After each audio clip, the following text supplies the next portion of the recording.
അപ്പോസ്തല പ്രവർത്തനം 16 നമ്മൾ കാണുന്നുണ്ട്. പിന്നീട് അപ്പോസ്തല പ്രവർത്തനത്തിലെ പല അധ്യായങ്ങളും കാണുന്നുണ്ട്. പൗലോസ്ലീഹയുടെ എപ്പിസോഡുകളൊക്കെ വായിച്ചു നോക്കിയാൽ ഈ പൗലോസ്ലീഹയും സീലാസും കൂടെ ഇങ്ങനെ കാരാഗ്രഹത്തിൽ കിടക്കുമ്പോൾ കാരാഗ്രഹത്തിൽ കിടന്നവർ പാടി പ്രാർത്ഥിക്കുകയാണ്.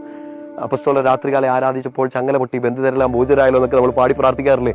ശരിക്കും കംഫർട്ടബിൾ ആയിട്ട് നിൽക്കുമ്പോഴല്ല, ചങ്ങലകളാൽ ബന്ധിക്കപ്പെട്ട് നിൽക്കുന്ന സമയത്ത് അവർ ദൈവത്തെ ആരാധിച്ചു. നമുക്ക് ശരിക്കും ചെയ്യേണ്ട ഒരു കാര്യമാണ്. ഇന്ന് ചിലപ്പോൾ ഏറ്റവും കൂടുതൽ റിപ്പീറ്റ് ചെയ്ത വാക്കുപോലെ വല്ലാത്ത അസ്വസ്ഥതയിലായിരിക്കും. എത്ര തവണ അച്ഛൻ അസ്വസ്ഥത എന്ന് പറയുന്നതെന്ന് കേട്ടിട്ട് നിങ്ങൾക്ക് അസ്വസ്ഥപ്പെടുന്നുണ്ട്. അപ്പോൾ എന്ത് തന്നെ ആയാലും ഇന്ന് പ്രാർത്ഥിക്കാൻ പറ്റാത്തൊരവസ്ഥയാണെങ്കിൽ പോലും ഈശോ ഇന്ന് ഇത് നിങ്ങളെ കേൾപ്പിച്ചില്ലേ? എന്നോടും ഈശോ തന്നെയല്ലേ സംസാരിക്കുന്നത്? അച്ഛന് പ്രാർത്ഥിക്കാൻ പറ്റാത്തൊരവസ്ഥ വന്നാൽ, നിങ്ങൾക്കൊരു പ്രാർത്ഥിക്കാൻ പറ്റാത്തൊരവസ്ഥ വന്നാൽ ബലം പ്രയോഗിച്ചു കൂടുതൽ തീക്ഷ്ണമായിട്ട് പ്രാർത്ഥിക്കുക. നിങ്ങളുടെ ഏറ്റവും നല്ല വഴി ആരാധനയ്ക്ക് പോയിരിക്കുക. ചുമ്മാ അവിടെ ഇരുന്നു. അത് നമ്മളെ തന്നെ ഒന്ന് മസിൽ പിടിച്ച് പോയിരിക്കുന്നതാണ്. ഈശോ അതിന് ഉത്തരം തരും. ഏറ്റവും പ്രധാനപ്പെട്ട ഉത്തരം ഫൗസ്റ്റീൻ്റെ അമ്മ പറഞ്ഞ പോലെ 872 പാരഗ്രാഫിൽ ആ ഡയറിയിൽ പറഞ്ഞ പോലെ ദൈവഹിതം വെളിപ്പെട്ട് കിട്ടുന്നത് അങ്ങനെയുള്ള സമയത്താണ്.